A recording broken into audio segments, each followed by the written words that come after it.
Hello ವೀಕ್ಷಕರೇ, ನಮಸ್ಕಾರ ಎಲ್ರಿಗೂ. ಇವತ್ತಿನ ಕುಕಿಂಗ್ ಸ್ಟೋರಿಯ ರೆಸಿಪಿ ಬಂದು ಪುಂಡೆ ಸೊಪ್ಪಿನ ಚಟ್ನಿ. ಹೌದು, ತುಂಬಾ ಟೇಸ್ಟಿ ಹಾಗೆ ತುಂಬಾ ಹೆಲ್ತಿಯಾಗಿರುತ್ತೆ. ಒಮ್ಮೆ ಇದನ್ನು ಟ್ರೈ ಮಾಡಿ ಮತ್ತೆ ಮನೇಲಿ ಪದೇ ಪದೇ ಮಾಡ್ತೀರಾ, ಓಕೆನಾ? ಸೊ ಇದೇ ನೋಡ್ಬೋದು ಪುಂಡೆ ಸೊಪ್ಪು. ಕೆಲವೊಬ್ಬರಿಗೆ ಇದ್ರ ಬಗ್ಗೆ ಗೊತ್ತಿರಲ್ಲ, ಹಾಗೆ ಕೆಲವೊಂದು ಕಡೆ ಇದನ್ನು ಬೇರೆ ಬೇರೆ ನೇಮಿಂದ ಕೂಡ ಕರೀತಾರೆ. ಕೆಲವೊಂದು ಕಡೆ ಹುಳಿ ಸೊಪ್ಪು ಅಂತ ಕೂಡ ಹೇಳ್ತಾರೆ, ಯಾಕಂದರೆ ಈ ಸೊಪ್ಪು ತುಂಬ ಅಂದರೆ ತುಂಬಾ ಹುಳಿ ಇರುತ್ತೆ. ಹಾಗಾಗಿ ಸೊ ನಂತರ ಈ ರೆಸಿಪಿ ಹೇಗೆ ಮಾಡೋದಂತ ನೋಡೋಣ. ಅದಕ್ಕೆ ಮುಂಚೆ ತಾವೇನಾದ್ರು ಮೊದಲನೇ ಬಾರಿ ಚಾನಲ್ನ ವಿಸಿಟ್ ಮಾಡಿದರೆ ಸಬ್ಸ್ಕ್ರೈಬ್ ಮಾಡ್ಕೊಳ್ಳಿ. ವಿಡಿಯೋ ಇಷ್ಟ ಆದರೆ ಲೈಕ್ ಮಾಡಿ. ಇವಾಗ ರೆಸಿಪಿನ ಮಾಡೋದಕ್ಕೋಸ್ಕರ ನಾನಿಲ್ಲಿ ಒಂದು ಪ್ಯಾನ್ನ ಇಟ್ಕೊಂಡಿದ್ದೀನಿ. ಪ್ಯಾನ್ ಸ್ವಲ್ಪ ಬಿಸಿ ಆಗ್ತಾ ಇದ್ದಾಗೆ ನಾನು ಅದಕ್ಕೆ ಒಂದು 18ರಿಂದ 20 ಒಣಮೆಣಸಿನ್ಕಾಯಿನ ಹಾಕೊಳ್ತಾ ಇದ್ದೀನಿ. ಸೊ ನೀವು ನಿಮ್ಮ ಖಾರಕ್ಕನುಸಾರವಾಗಿ ಹೆಚ್ಚು ಕಡಿಮೆ ಮಾಡ್ಕೊಳ್ಬಹುದು. ಯಾಕೆ ಇಲ್ಲಿ ಮೆಣಸಿನ್ಕಾಯಿ ಜಾಸ್ತಿ ಹಾಕಿದ್ದೀನಿ ಅಂತ ಹೇಳೋದಾದರೆ, ನಾನೇನು ಪುಂಡೆ ಸೊಪ್ಪು ಅಥವಾ ಹುಳಿ ಸೊಪ್ಪು ಅಂತ ಏನು ಹೇಳಿದೆ ಅದು ತುಂಬಾ ಹುಳಿ ಇರುತ್ತೆ. ಹಾಗಾಗಿ ನೀವು ಈ ಚಟ್ನಿ ಪುಡಿಗೆ ಯಾವುದೇ ರೀತಿಯಾದಂತಹ ಟೊಮೊಟೊ ಆಗ್ಬೋದು, ಹುಣಸೆಹಣ್ಣು ಹಾಕ್ಬೋದು, ಹಾಕೋ ಅವಶ್ಯಕತೆ ಇಲ್ಲ. ಬಟ್ ಖಾರ ಸ್ವಲ್ಪ ಜಾಸ್ತಿ ಇದ್ದರೆ ತುಂಬಾ ಚೆನ್ನಾಗಿರುತ್ತೆ. ಅದ್ರ ಜೊತೆ 1 ಗೆಡ್ಡೆಯಷ್ಟು ಬೆಳ್ಳುಳ್ಳಿ, ನಂತರ ಕರಿಬೇವು, 1 ಸ್ಪೂನಷ್ಟು ಜೀರಿಗೆ, ಅರ್ಧ ಸ್ಪೂನಷ್ಟು ಧನಿಯಾ, ಹಾಗೆ 8ರಿಂದ 10 ಮೆಂತ್ಯ ಕಾಳು, ನಂತರ 1 ಸ್ಪೂನಷ್ಟು ಎಣ್ಣೆ. ಇಷ್ಟನ್ನು ಕೂಡ ಹಾಕೊಂಡು ನೀವು ಇದನ್ನು ಚೆನ್ನಾಗಿ ರೋಸ್ಟ್ ಮಾಡಬೇಕಾಗುತ್ತೆ. ಇದೆಲ್ಲನೂ ರೋಸ್ಟ್ ಆದಮೇಲೆ ಇದು ಪೂರ್ತಿಯಾಗಿ ತಣ್ಣಗಾಗಬೇಕು. ತಣ್ಣಗಾದ ನಂತರ ಇದನ್ನು ನೀವು ಮಿಕ್ಸಿ ಜಾರಲ್ಲಿ ಹಾಕಿ ಪೌಡರ್ ಮಾಡ್ಕೋಬೇಕು.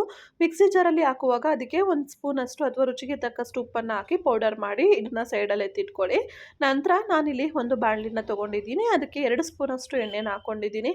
ನಂತರ ಅದಕ್ಕೆ ನಾನು ಏನು ಆವಾಗಲೇ ಪುಂಡೆ ಸೊಪ್ಪು ತೋರಿಸ್ದೆ ಅದನ್ನು ತೊಳೆದ್ಬಿಟ್ಟು ನೀಟಾಗಿ ಡ್ರೈ ಮಾಡಿ ಇಟ್ಕೊಂಡಿದ್ದೆ.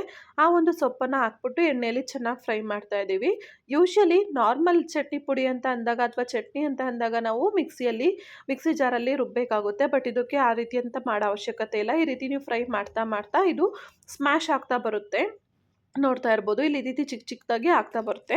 ನೀವು ಸೊಪ್ಪಿಂದು ಜಸ್ಟ್ ಎಲೆಗಳನ್ನ ಮಾತ್ರ ಕಟ್ ಮಾಡ್ಕೊಂಡಿರಬೇಕು, ಮೀನ್ಸ್ ತೆಕ್ಕೊಂಡಿರಬೇಕು. ಅದನ್ನು ಈ ರೀತಿ ಮಾಡ್ತಾ ಮಾಡ್ತಾ ಸ್ಮ್ಯಾಶ್ ಆಗ್ತಾ ಬರುತ್ತೆ. ಇದಕ್ಕೆ ನಾನು ಆವಾಗಲೇ ತೋರಿಸಿದೆ ಅಲ್ವಾ, ಏನು ಪೌಡರ್ ಮಾಡಿಟ್ಕೊಂಡಿರ್ತೀರಲ್ವ ಮಸಾಲೆ, ನಾವು ಫ್ರೈ ಮಾಡ್ಕೊಂಡಿದ್ದನ್ನ ಅದನ್ನು ಇವಾಗ ಈ ಒಂದು ಸೊಪ್ಪಿನ ಜೊತೆ ಹಾಕಿಬಿಟ್ಟು ಚೆನ್ನಾಗಿ ಮಿಕ್ಸ್ ಮಾಡ್ಕೊಳ್ಳಿ.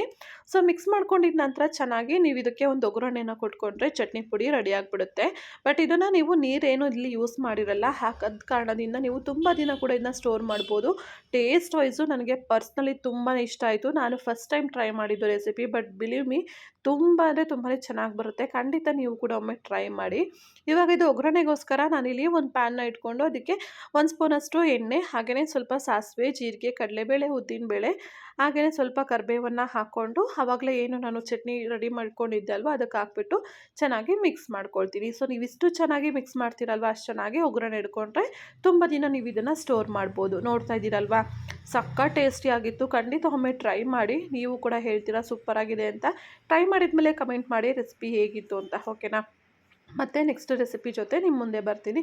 ಇವತ್ತಿನ ರೆಸಿಪಿ ಇಷ್ಟ ಆಗಿದೆ ಅಂತ ಅಂದ್ಕೊಳ್ತೀನಿ. ಇಷ್ಟ ಆಗಿದ್ದರೆ ವಿಡಿಯೋಗೊಂದು ಲೈಕ್ ಮಾಡಿ, ಶೇರ್ ಮಾಡಿ, ಹಾಗೆ ನಮ್ಮ ಚಾನಲ್ ಸಬ್ಸ್ಕ್ರೈಬ್ ಮಾಡ್ಕೊಳ್ಳೋದನ್ನು ಮರಿಬೇಡಿ. Thank you for watching. Take care.